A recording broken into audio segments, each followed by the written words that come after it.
Purple Daily is daily Vikings entertainment. We just want the Vikings to win a Super Bowl before we die. I will ride with this group. Seriously, man. Please. And away we go. 2.5 weeks, gentlemen. 2.5 weeks from a franchise turning a page. A franchise drafting its quarterback of the future. There it is, the calendar. 25th. Judd has the 25th highlighted. It's a very important date. Yeah. See what's marked? That's right. Big to-do list. That trusty old handwritten calendar. I love this. It's the best edition I've made in years. What denotes the highlight? So, like, you highlighted the draft party, which obviously is very important, but what else? Is there anything else that's highlighted on there?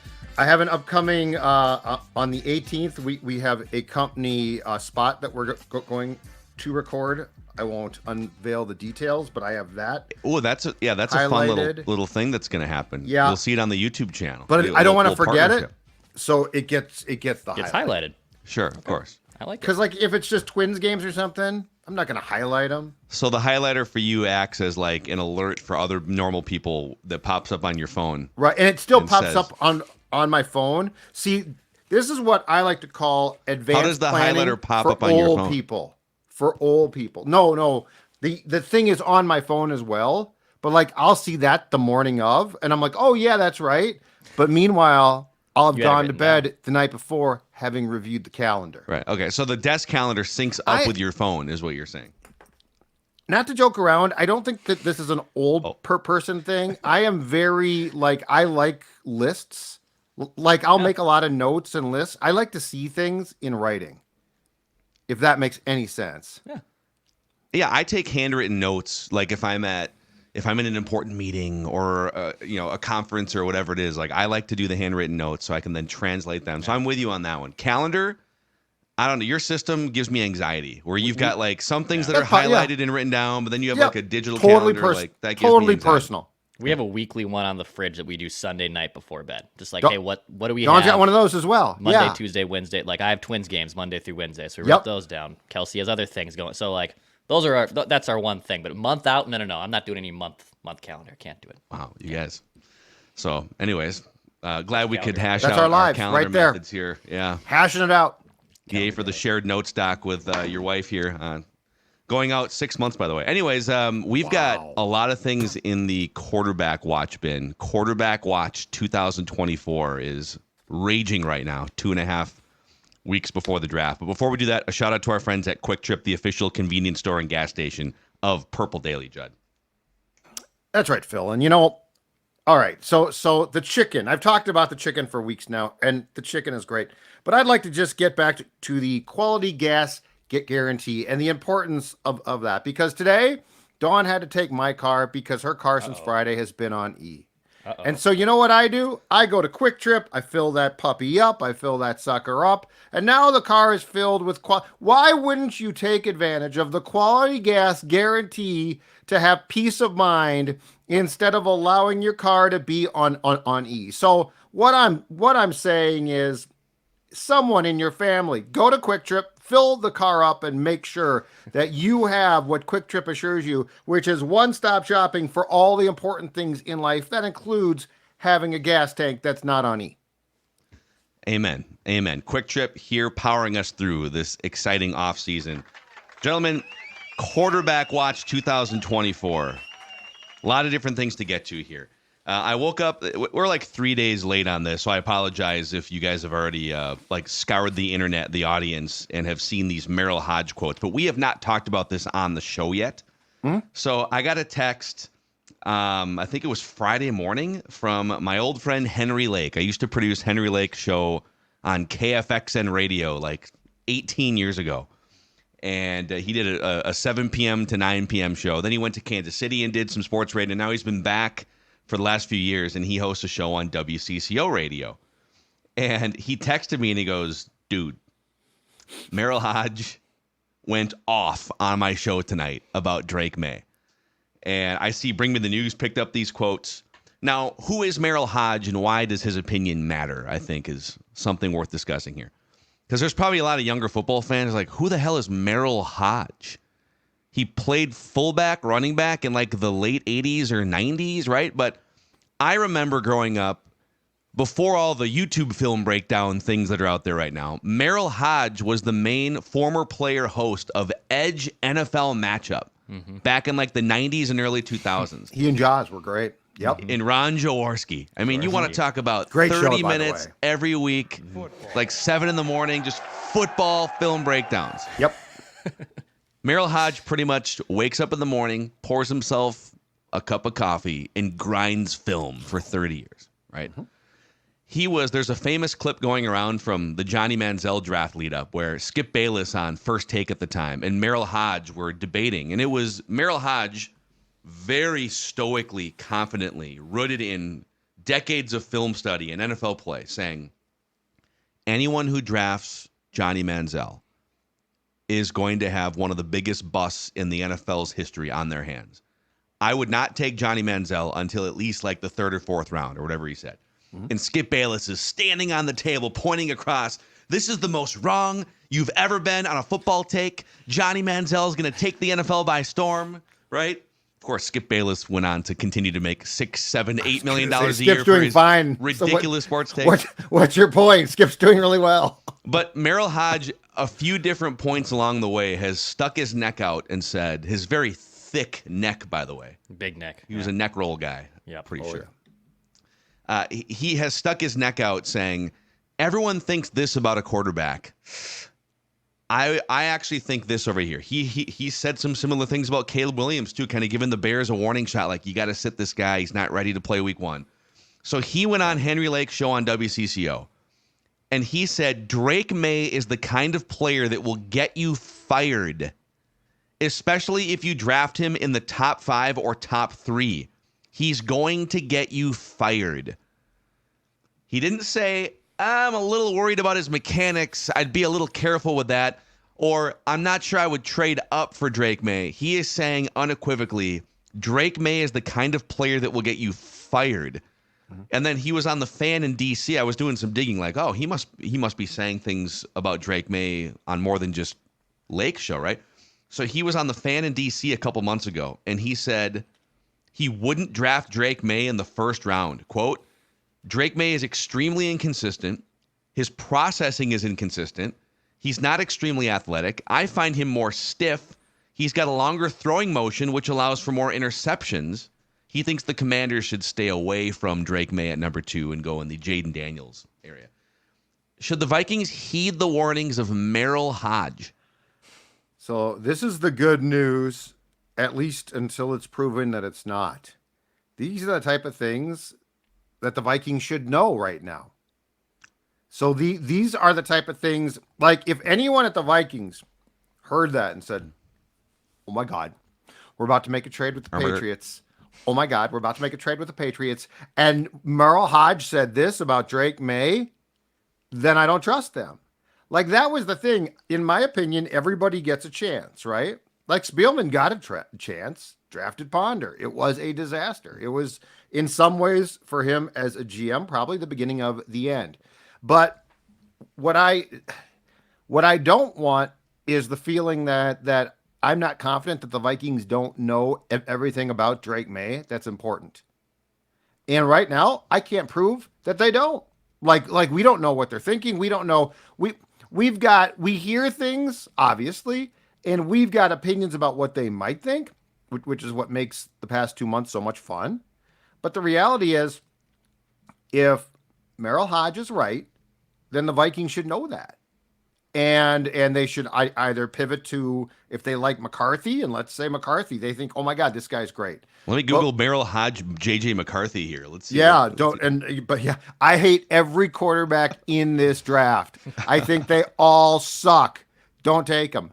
But that's my takeaway, is that if he's right, and there's a fighting chance he's right, because Phil, to your point, he's been right before. He's been wrong on some guys, but I mean, there's obviously going to be a hit and miss capacity here. Then I would hope, I would trust until I'm proven wrong, that the Vikings know as much or probably more than what he knows. Yeah, it's just it's interesting when you have someone coming out with a lot of credibility. It's an inexact science. He could be missing something, obviously, but he didn't have to go as far as what he said. He doesn't. as far as I know, I think he's in his 60s now.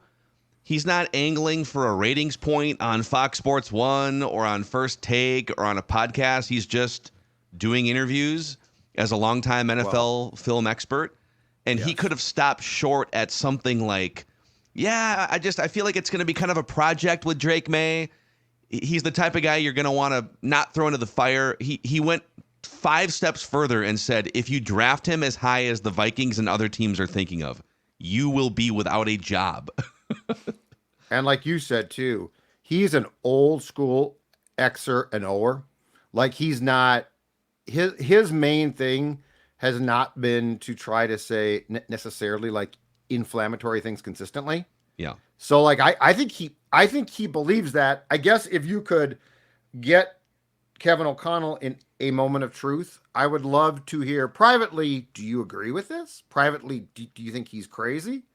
But that to me becomes the question, because with all of the on purpose misinformation that we're going to get and are in the process of compiling from teams this month, we honestly have to admit, we don't know for the most part what an evaluation is. I mean, I told you last week, I think we're lucky to know that we know that the Vikings, and this is going to sound so stupid because it's so simple, want to draft a quarterback. Because there have been times before I'm like, is this a smokescreen? Is this not? I think that they would like to, but that doesn't mean that we know one iota about what they think of QBs. Maye fits the profile, like physically, but that doesn't mean that the Vikings don't think that he's a complete pinhead.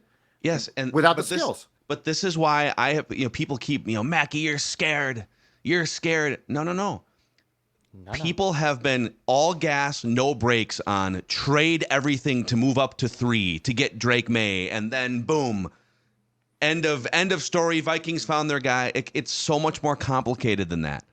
And when you have smart people like Merril Hoge coming out and saying, ooh, yeah, that's not smart to move up to 3 and draft a guy like. Now, if Kevin O'Connell feels very differently, I would love to see that debate in a public forum, right? Which won't happen. But I just we need to continue to create some space here for something other than trade everything to number 3 or it's a failure on April 25th.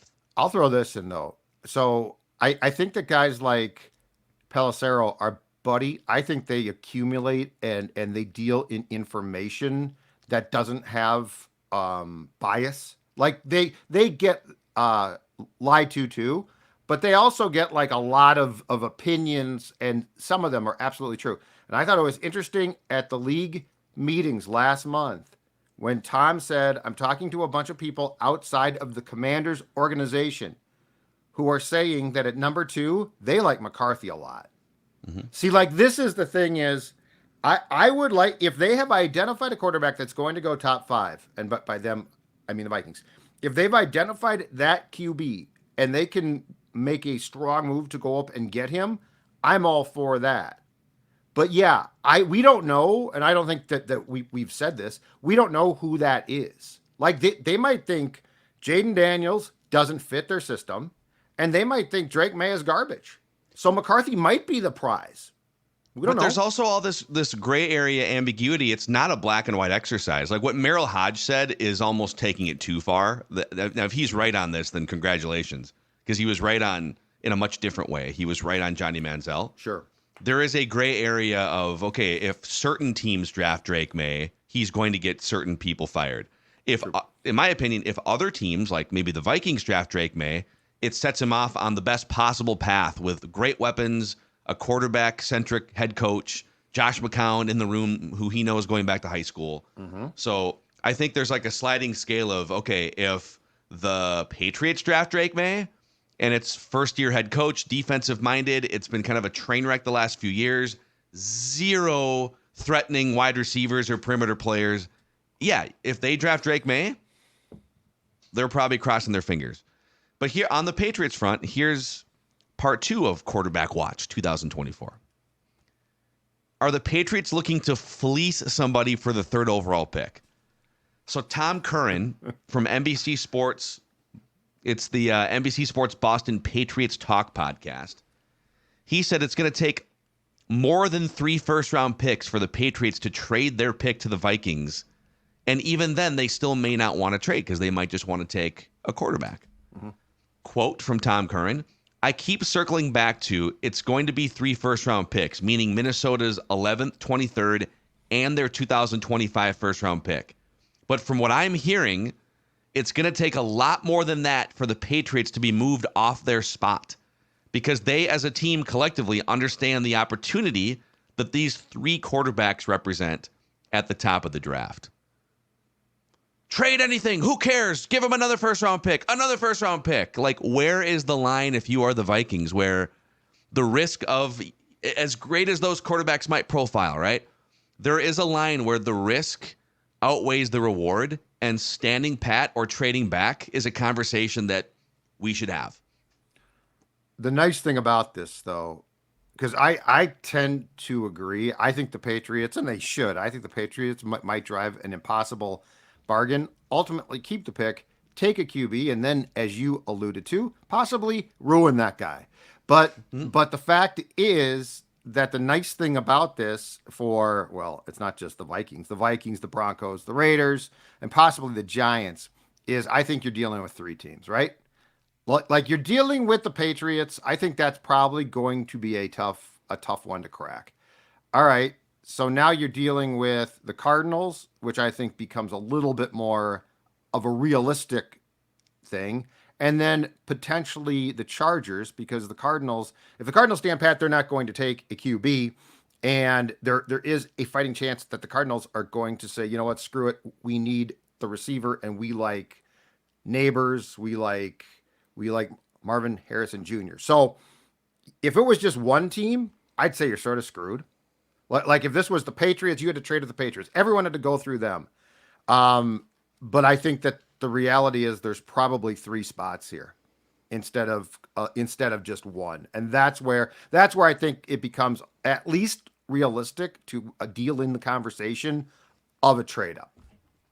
And I think the fascinating part is the Vikings made the initial trade to get 23 from the Texans to give them 2 first-round picks, and we're still in the projected trade mode, right? Like, what will they do? What will they do? But then come draft time, when the clock actually starts and the Patriots are on the board at 3, and right now the Patriots are saying we want 3 first or more than 3 first-round picks. We want a whole haul to get off number 3 because we have a lot of holes in our roster. We're not just going to pass on one of these quarterbacks for it.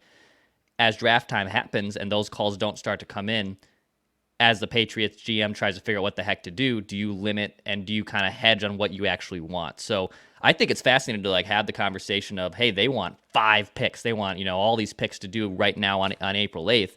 But on draft time, that thing changes completely. So what does that price look like? I don't think the Vikings are in a position right now where they're really sold on moving up to 3. I think when the draft starts, and then maybe that price comes down, or they've said, you know what, screw it, Drake Maye or JJ McCarthy's our guy. Let's have a conversation and try to move up. But I don't really know if they have penciled in that they are for sure going to go up to number 3, 4, or 5. I think, and really until the draft board starts and how the board tries to slide down. Well, and of course, if you're the Patriots, you have to put out what they're putting out. You of course, you're going to tell Tom Curran or whoever, try again, Vikings. The 11, the 23, the 2025. Try your 2026. Try your 2027 first-round pick. Of course, you have to put that out there. And to Declan's point, maybe you just maybe the Patriots are saying it's going to take more, and you say, okay, well, then we'll talk on draft night. Just whatever. We're not going to pay that price. If you guys come to your senses and you want the 3 first-round picks, and we like Drake Maye enough or JJ McCarthy, we'll do it. But here's another one, okay? Quarterback watch, 2024. This is a question from listener Corey Larson.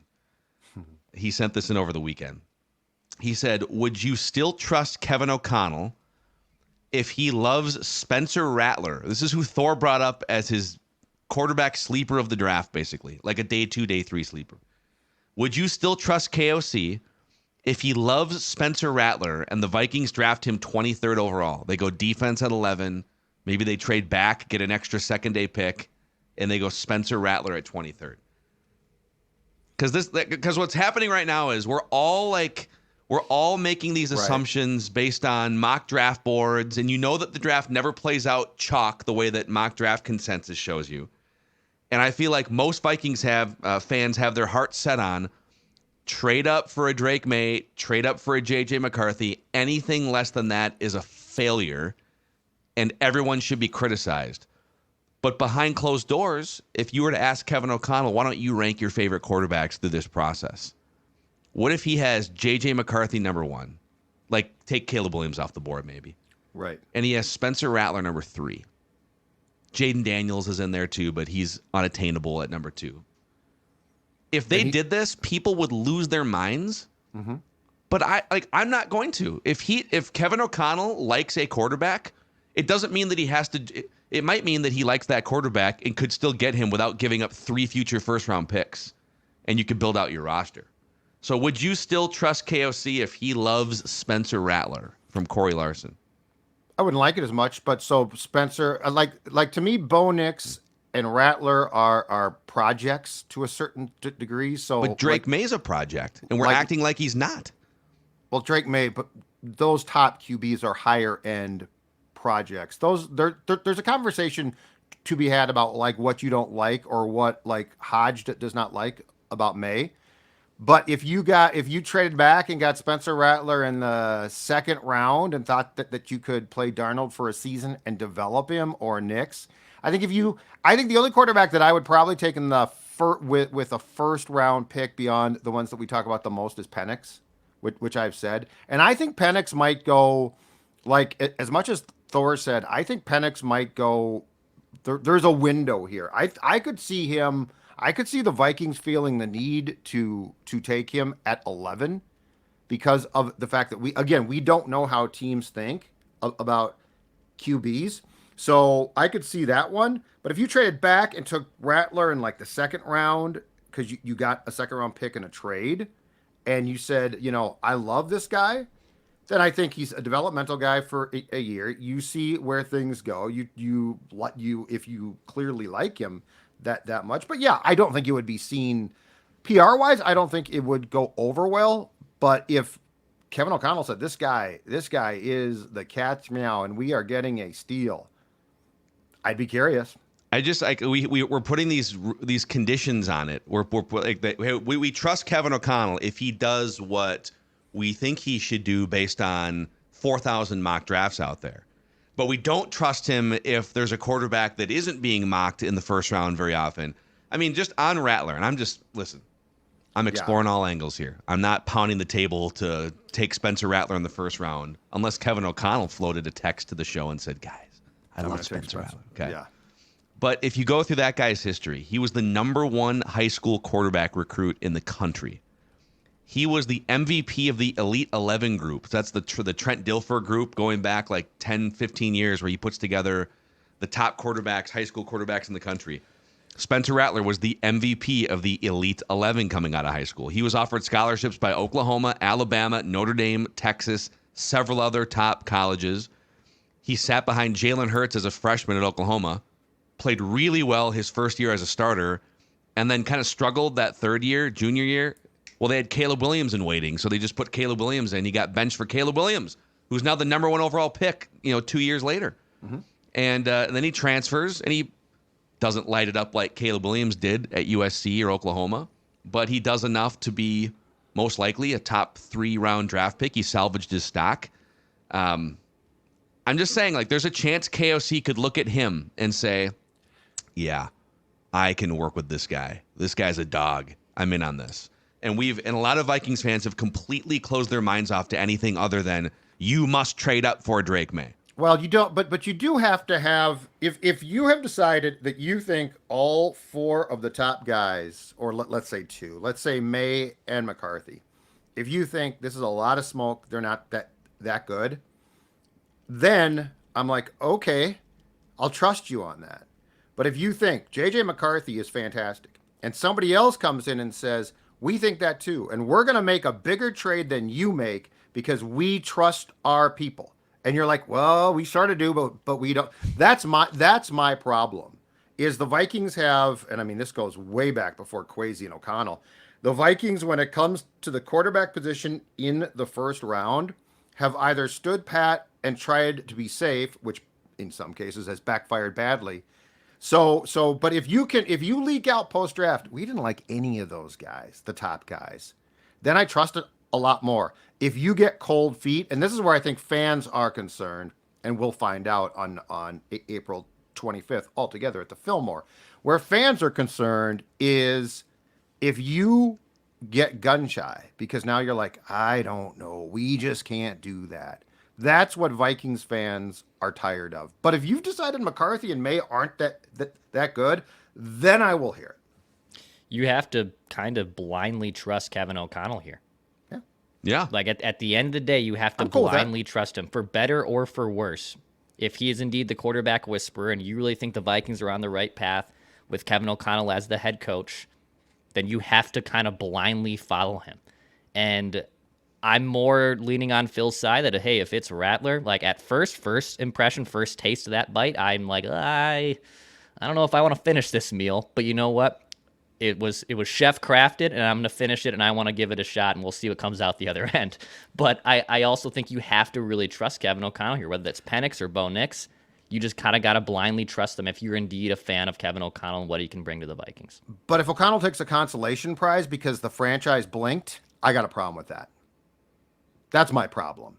So like, I do trust him, but the more I think about this, what I don't like, or I shouldn't say this because it's not transpired yet.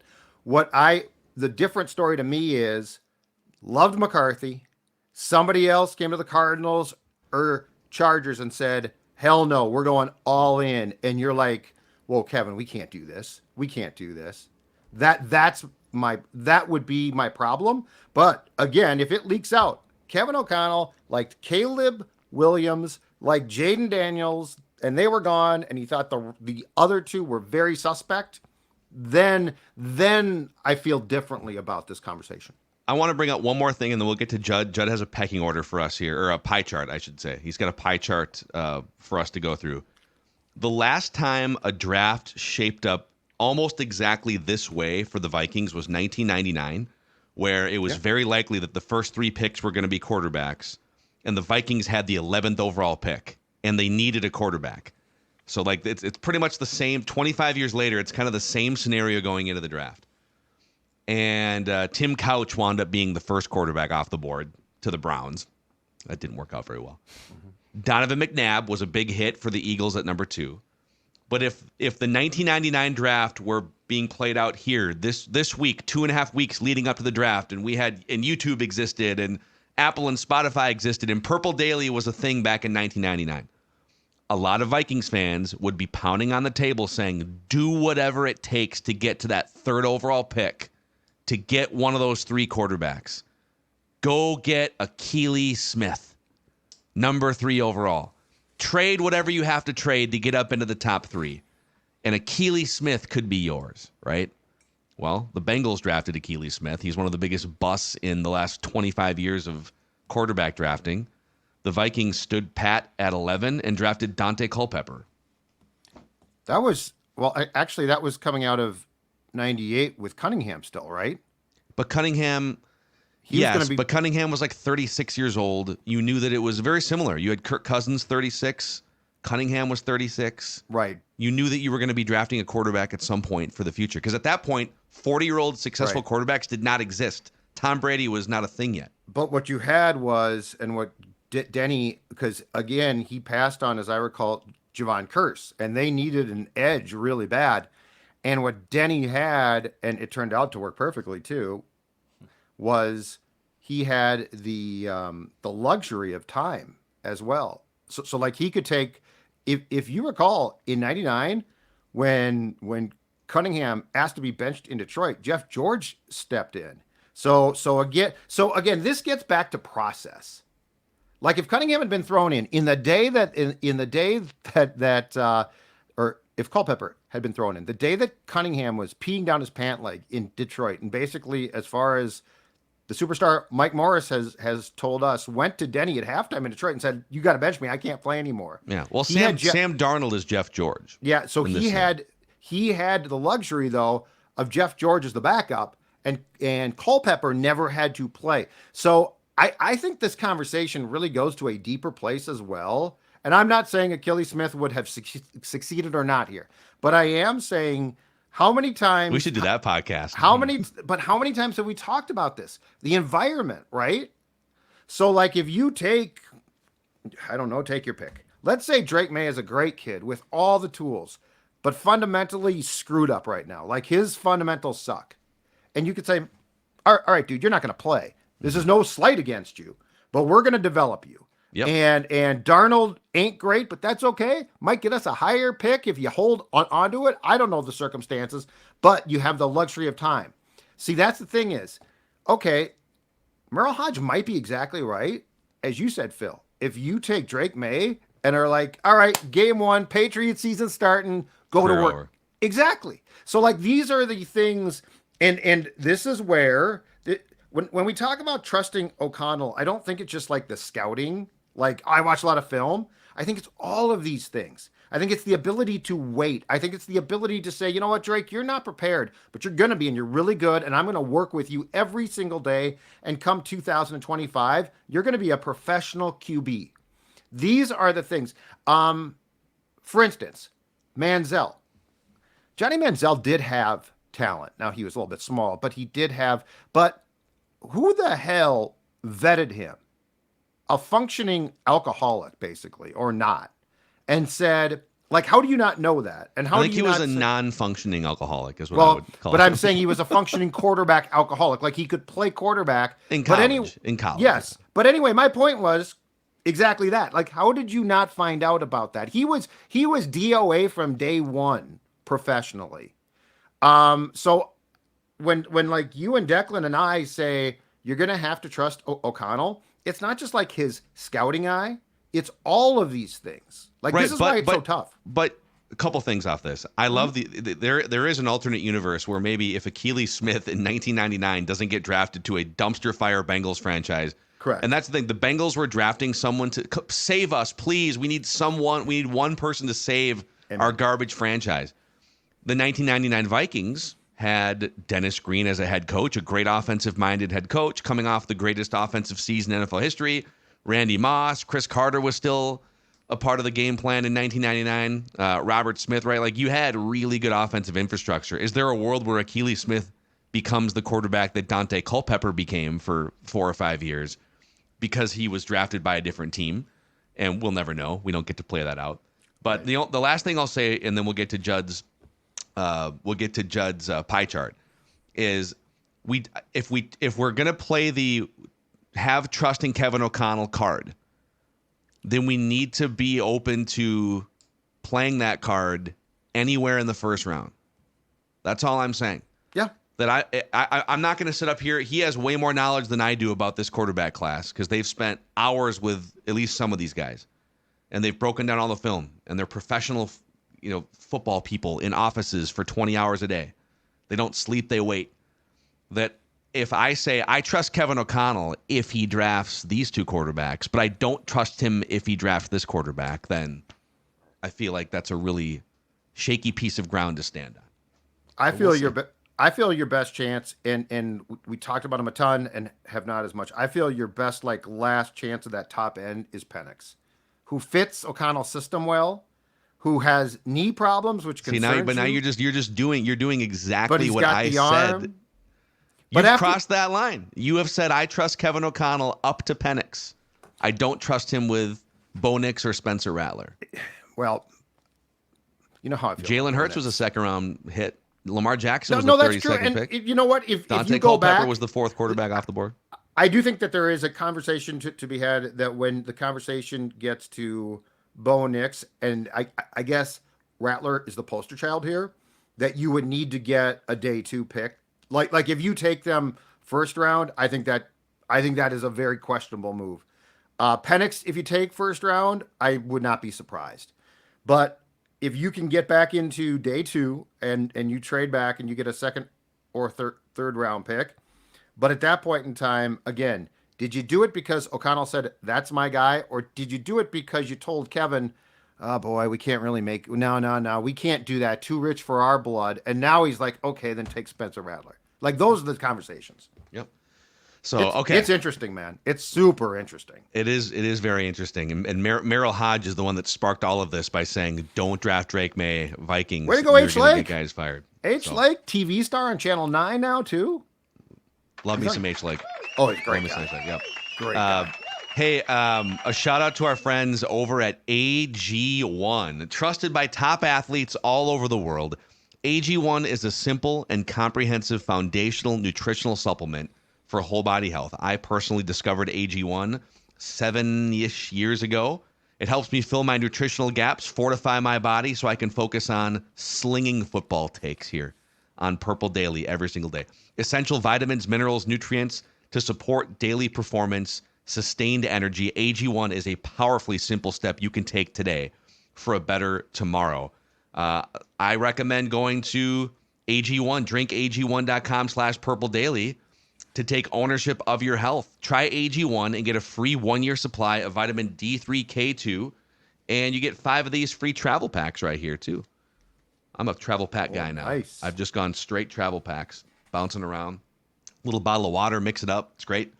And you can get all that by going to drinkag1.com/Purple Daily. drinkag1.com/Purple Daily. Judd, tell these audience members about Ugly Deck and the work that they can do. Yes, definitely, because it's springtime now. It's getting nice out, and guess what springtime means? It means deck time, and a new deck from our friends, as you are checking them out right there at uglydeck.com. Install or DIY, uglydeck.com, offering up to, get this, $1,000 off for a limited time. With install, you're going to get the best carpenters. With DIY, you're going to get the best coaches to help you from start to finish. Free estimates and a showroom with a gorgeous maintenance, free decorating, and railing. Ugly Deck is on a mission to rid the world of ugly decks. Uglydeck.com is setting up appointments now at their Shakopee Deck Design showroom. Check out uglydeck.com. Uglydeck.com, as Phil just said, they are on a mission for you not to have an ugly deck, but a beautiful one. And now is the time to get working on that exact project. Yes. Also, hey, with that draft party, the aforementioned draft party coming up at the Fillmore on April 25th, it's sold out, and we appreciate you guys. We went to the bigger venue. You sold it out immediately. We unlocked a few extra VIP tickets. Boom, you scooped those up too. If you're coming to town for the draft party, we've partnered with Element Hotel right above the Fillmore. Literally just like what you can just walk right into the hotel. You don't have to move. 15% room rate discount for Purple Daily Draft Party attendees. If you go to scorenorth.com/hotel, you can get your discounted hotel rate. Scorenorth.com/hotel for the 15% room rate discount. And we got word last week that Crybaby Craig's Gourmet Hot Sauce is the official hot sauce of the draft party. All VIPs in attendance will get a free bottle of Crybaby Craig's. So, okay, Judd has a pie chart for us The here. Rock knows how you feel about pie. And this is unaddressed positions Correct. so far this offseason, right? Correct. Pie chart of concern percentages The Rock knows how you feel on about pie. positions. You know, this team has done a lot of work on certain defensive spots. Hunter leaves, but you bring in 2 edges, which is fantastic. So there are certain spots. And by the way, just for the sake of this, I am not going to do QB because that's obvious. And it seems like if I do QB, it's going to override this exercise, which is the X's and O's, the football-y football, the break it down nature of positions that need to be filled. And the question is, how are you going to do it? All right? And this is your pie chart of how concerned you pie are? chart of percentages of concerns of positions, not QB, though, because QB would be too much. Can Declan fit all that in a headline? I was just about in my bio. No, I'm like, Judd's pie you'll chart get it. of personal You'll get it. concerns with the positions on the Yeah, that's Vikings too that much. are not quarterback. Yep, you're gonna get it. You're gonna know exactly what to say. Okay. You're gonna know exactly what to put ahead because headline because you can pick one thing when I'm done with this. So there's 1, 2, 3. I have 4 different spots. Okay. 4 different spots, or actually 5 different spots. Let's start with this one. It's 10, really. It's 27. Judd's a It's little nervous 27. this morning about this I team. got defensive. I got defensive tackle, and I got defensive ends. But I'm going to start with this one. 30% chunk goes to left guard. Left guard. The Blake Brandel disrespect right now. Yeah, there is. And here's why. So guards, if you looked at the first couple days of the free agency period, are getting paid now. They're getting paid the big bucks. They deserve it. Guards are incredibly important. I think There was a time years ago where it's like, oh, we could just get a big guy to play guard, a big sort of stout guy. He could play guard. Well, the reality is guards have become, because of the interior pressure, and we'll get to this from defensive lines, especially the big DTs, guards have become incredibly important. 30% concern rate because, as Phil just said, Blake Brandel right now, who got a nice contract, but it's a nice contract. It's certainly not this for sure starter's contract, would be, if the season was to start today, you're starting left guard. In fact, if you do a dive into the Vikings roster right now, which I believe is at the max 90 players, the Vikings only have 4 guards listed. Blake Brandel, Ed Ingram, who is your starting, obviously, right guard, and then 2 guys that right after the season, Henry Bird and Tyrese Robinson, that they signed to futures contracts. And therein ends your guard summary. 30%, it feels like this administration sort of shares in common a little bit in some ways what the previous one did, which is we'll find guards. So it is the analytically sound thing to when you're building out a roster to essentially minimize the assets that you're spending on guards.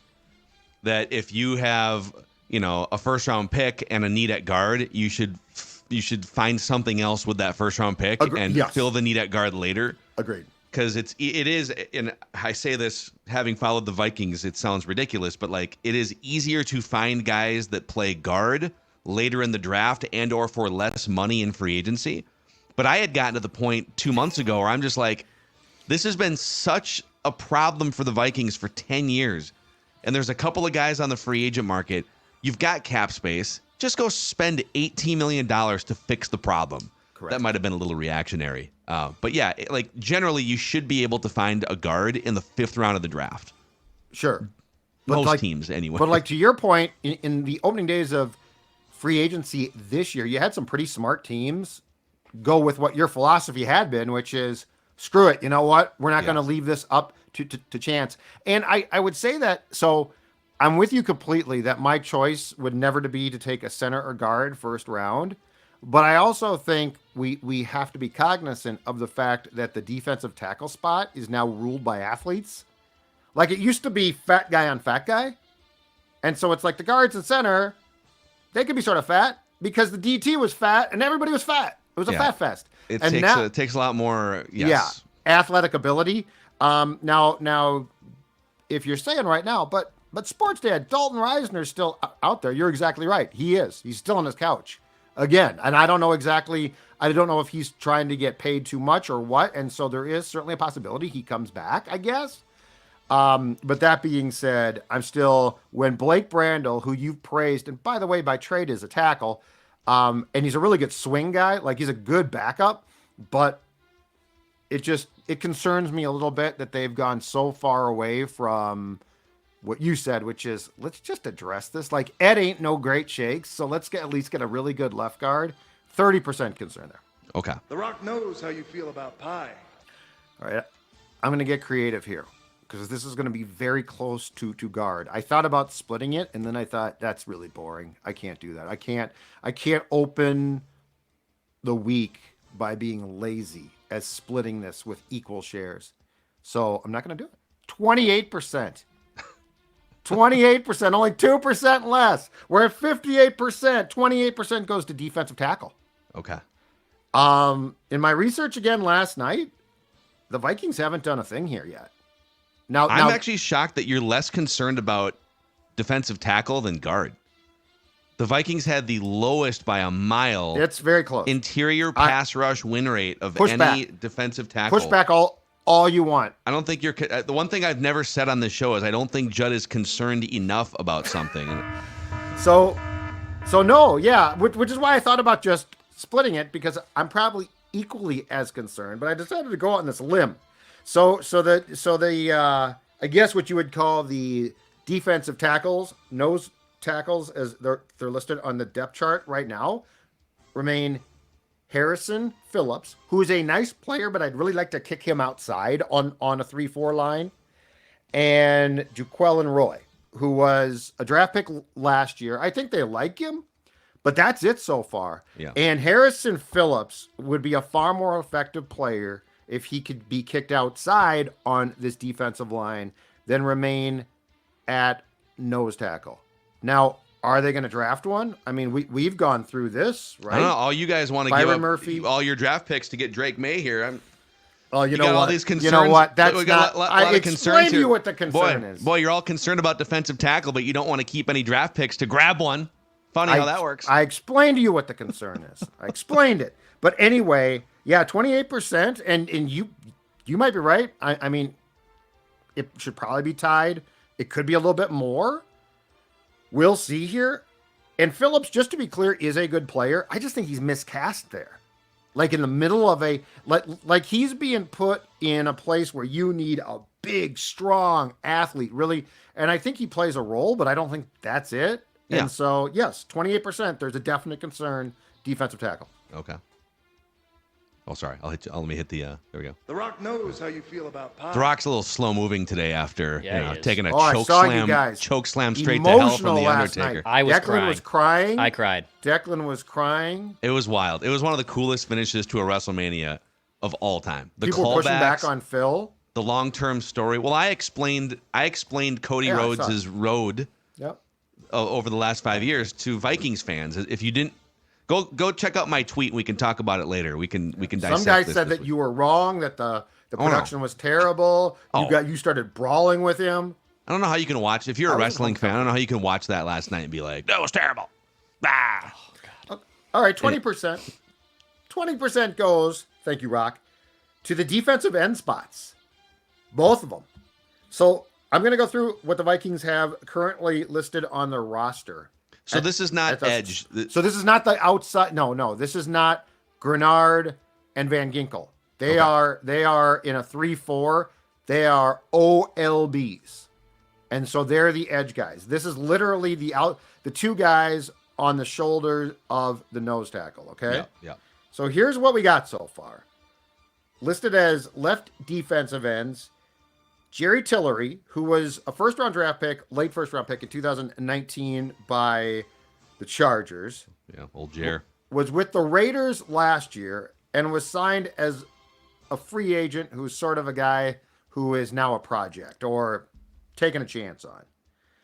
Jonah Williams, who did start 22 of 41 games with the Rams, undrafted free agent by the Rams, but developed into a nice player.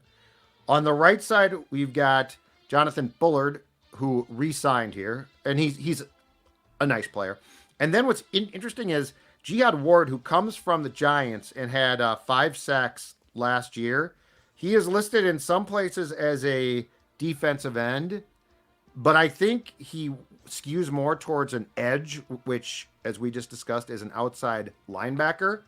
So I think what we're really talking about here is a depth chart right now of Jerry Tillery, Jonah Williams, and Jonathan Bullard. So 20% goes to the question of A the bunch of defensive Jags. ends. A lot of Jags. A lot of Jags, and that's your entire defensive line that you really haven't set yet. A little bit surprised they didn't make at least one impact move once they swung and missed on Christian Wilkins, who got that huge contract from the Raiders.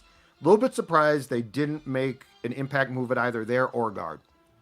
Yeah, and this kind of goes to show you that the cap isn't fake, that you only have so much money you can spend. They tried to get Christian Wilkins in free agency, but because the cap isn't fake, another team came in and offered more money. Right.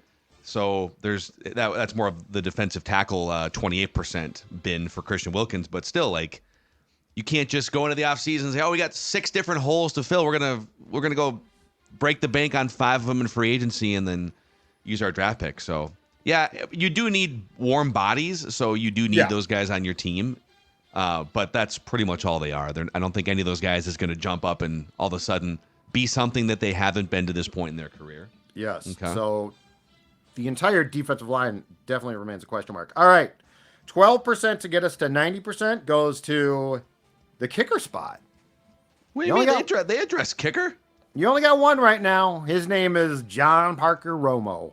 Yeah. And John Parker spent his last professional season with the San Antonio Brahmas, where he led the XFL He's a stud. with 51 points. They don't kick PATs there, which is actually Damn not right. a bad thing. Good. It's a That's a good genius thing. He made 17 of 19 field goals, but my question is this the guy? Are you going to bring in some competition? Is this position in your mind set? And you know, we always joke about kickers, don't worry about kickers until you need a kicker, and then we don't joke about it. 12%. I think that's fair. It's not a ton, but it's enough to say. I feel like this one's breaking the spirit, though. You said unaddressed. I mean, they clearly said Greg Joseph XFL's best defensive kicker ends are addressed. I don't know. I don't know. I trust them. I mean, guards addressed. Blake Brandel, they addressed it. I just don't know if it's addressed the way that makes us feel. I just feel like the word unaddressed is being abused in some of these. John Parker concerns. Romo, in my opinion, is not necessarily addressing things. Okay, what's the other 10% then? The other 10% is wide receiver 3.